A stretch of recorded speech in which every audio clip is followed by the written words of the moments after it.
guys, how are you doing? Get ready a cup of tea, and today I am going to talk to you about how do I know that this is for me.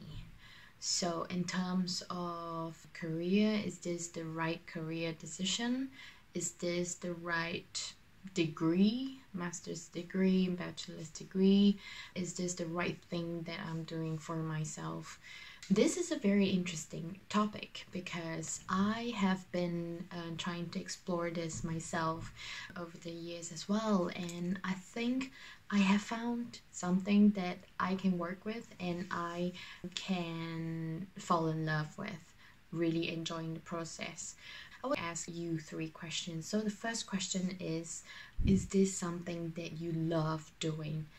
When I say love doing, you have to be extremely in obsession with this thing that you love doing. It really means you can sacrifice yourself in terms of time, in terms of energy, in terms of headspace that you can put into this thing that you want to make it work. Are you really in love with it? Has anybody told you that, hey, I think you're obsessed? Is it something that is really passionate for you? Are you going to wake up early in the morning wanting to do it immediately, wanting to jump into it immediately? That is something that you love doing. Videography, photography, dancing, playing some instruments, making art pieces. And then the second question that I would ask you is, do you see yourself pushing it through despite rejections? So in order to turn your hobby or passion into some form of business, in business you need to know that you are definitely going to face rejections.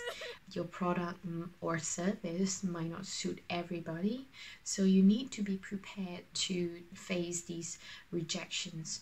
But when you have these rejections, are you still willing to make it work? Are you still willing to make something out of it? Are you willing to read more books to find out how you can improve on it? Speak to masters, speak to thought leaders and find out their opinion on it. So are you willing to really push through and make this a success for you? Are you willing to put in all the work despite rejections? I know rejections can be very demotivating, can be very discouraging. I have had that through my whole life. I have had obstacles, difficulties, stress, pressure, parents not being supportive, rejections from clients, even clients not turning up or not answering their phones.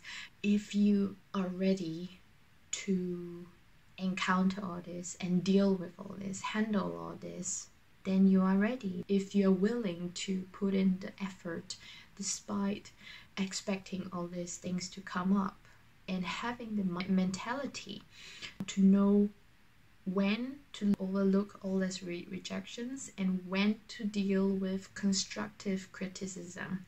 Constructive criticism is very different from haters, because constructive criticism are actually good feedback, and you should be able to take on this feedback to improve on your business or yourself. So someone writing to you and saying that, oh, I think in this way you might offend some people, so I think you should be maybe rewording your piece or something like that. And that is constructive, not looking at comments from people being so judgmental on what you're doing. If you can push through all these rejections, then perhaps this is for you, because you have such a great love for it, you are so obsessed with it, you are willing to take on compliments and constructive criticism.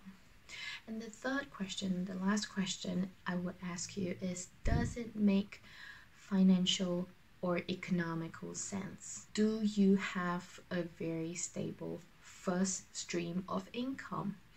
Because, for example, I have a friend who has seen what I've been doing, and she has told me countless times that she's really inspired by what I do, and she really wants to also start her own business. And recently she quit her job to start her own business. When I heard that, I was very shocked, because I was thinking, how are you going to survive without that first stream of income? How are you going to finance yourself and also finance your new project, your new business?